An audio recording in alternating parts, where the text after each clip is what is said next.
lot of people might say it is just a song contest, but it's never really been that, has it, Dave? The Eurovision, there's a lot of affection for it in countries like Ireland and in Spain. Tell us, how exactly did we get to this point? Is it a watershed moment for the Eurovision?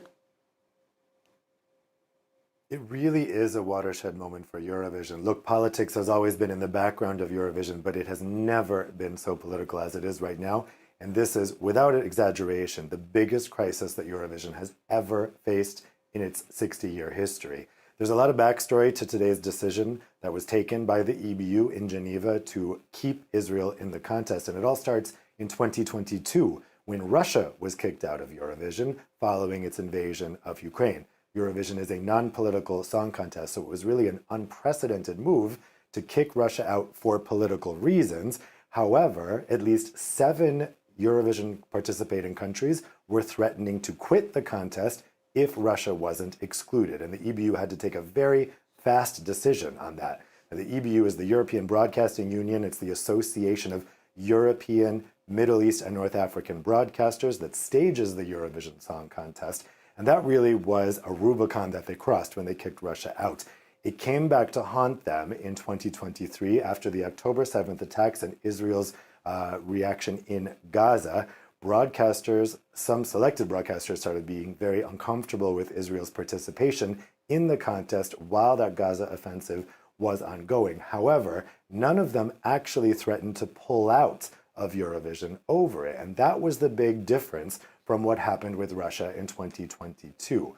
What changed? Well, this year, broadcasters were really exasperated by the Israeli government, it appears, paying consultancies to get a Get Out the Vote campaign for Israel, to have people voting worldwide for Israel for political reasons, to show their support for Israel. There were text messages going to people in the United States and other countries saying, send a text, send a vote in for Israel at this time in the Eurovision Song Contest. Of course, most people in the US don't know what the Eurovision Song Contest is, but a lot of people did cast their vote. And that was because of rule changes that were introduced well before the 2023 attacks that changed the one person per vote rule into allowing each person to vote up to 20 times and allowing people all over the world to vote for songs, even if they weren't actually watching the contest or if they weren't even in a participating country. And so the allegation here that the broadcasters made is that Israel was paying these consultancies to have a Get Out the Vote campaign. Now, there's been plenty of evidence that that is indeed what happened. However, there's nothing wrong with that, or at least there wasn't anything wrong with that.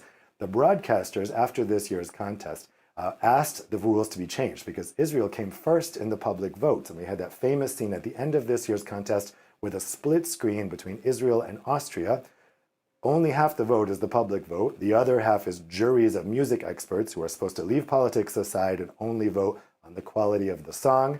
And they didn't vote for Israel. It wasn't really a song that would normally do well in Eurovision. Austria won, but it was a close call because if Israel had won, that would mean that next year's contest would be in Israel, which would be controversial to say the least. So those broadcasters, Spain, Ireland, Netherlands, they were asking for the rules to be changed, to go back to the previous rules with one person, one vote, and that only people who are actually watching the contest in one of the countries in which it airs would be able to vote. The European Broadcasting Union dragged their feet on that for months, really infuriating those broadcasters who eventually said, okay, that's it. We're pulling the nuclear option here. We're doing the same thing that countries did, Eastern European countries did back in 2022 with Russia, and we're saying we will quit the contest unless Israel is excluded. So the EBU kind of rushed to respond to that. Last month, they did come out with some voting rule changes, but they were pretty minor. They lowered the number of votes from 20 to 10. They introduced rules saying that governments shouldn't pay to have consultancies advertise the vote, do Get Out the Vote campaigns. However, the rules are kind of nebulous on there, but they're still allowing people all over the world to vote. And the country said, no, we're sticking with this. Either Israel goes or we go. That was the vote that came to a head today. Germany and Austria, the host of next year's contest, were resisting fiercely the efforts to kick Israel out of the contest. There were even suggestions from Germany that they would pull out of the contest if Israel was excluded. In the end, Germany and Austria won the day. The EBU decided that Israel is staying. They surely hoped that those broadcasters were just bluffing, but they were not. We've had the announcements come in cascading over the past hours. 4 countries now confirming that they will not participate next year. Spain, the Netherlands, Slovenia, and Ireland. And there are 4 more countries that we're all watching now who have suggested they might do this. That is Belgium, Iceland, Sweden, and Finland. Iceland, for instance, said they're going to take a decision about this Wednesday.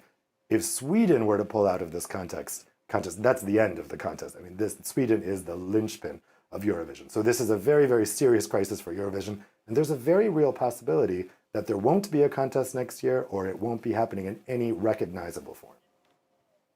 Dave, we'll have to leave it there for now. Sad news for Eurovision fans in those 4 countries.